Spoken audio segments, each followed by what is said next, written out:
খাবি তো তাই? হুম তো সকালবেলায় দেখ লেখা রয়েছে।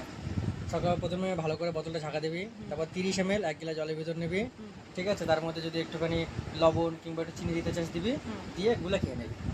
আর যেটা মধু দিয়ে সব থেকে ভালো হয়। মধু নেই বাড়ি। মধু নেই তাহলে তুই চিনি কিংবা ইয়ে দিয়ে দিবি। লবণ। মধু দিয়ে আমি খেয়েছি, মধুর গন্ধটা আমার ভালো লাগে না, তাই আমার ভালো লাগে না। ও আচ্ছা, এটা খেলে কি হালকা হবে? একটু চিনি দিয়ে দিবি। তুই বল এটা খেলি আমার কি হবে তাই বল, উপকারিতা না জানি খেয়ে লাভ নেই তো। এই দেখ, হেলথ বুস্ট ইমিউনিটি, হ্যাঁ। রোগ প্রতিরোধ ক্ষমতা বাড়াবে, ও রিলিফ বাবা। কাপ অ্যান্ড কোল্ড, হ্যাঁ। মানে কফ এবং ঠান্ডা সর্দি কাশি এইগুলো কমাবে। হেলথ বুস্ট মেটাবলিজম, মানে তোর ওই খাবার দাবার পেটের মধ্যে ভালো হজম হবে, গ্যাস ফ্যাস হবে না। সাহায্য করবে হজমে, বলতে পারে না আবার বলতে আইছে। মেটাবলিজম মানে কি বলতো? হেল্পস মানে কি বল দিনি? হেলথ মানে সাহায্য করে। তুই সাহায্য বলিস সেটা বলার পর একবারও সেটা পুরোটা বলতে দে আমাকে। পুরোটা বলা হয়ে গেছে তারপরেই বলছি আমি। সাপোর্ট হেলথি ডাইজেশন, কি ওটা কি বললি কি বললি? Supports supports. তাকে রেগুলার এসি। সাপোর্ট। আর এসটা কোথায় যাবে? টেস্টটা পরে যুক্তি হবে। টেপো ধরে বড় মাস্টার হয়ে গেছো।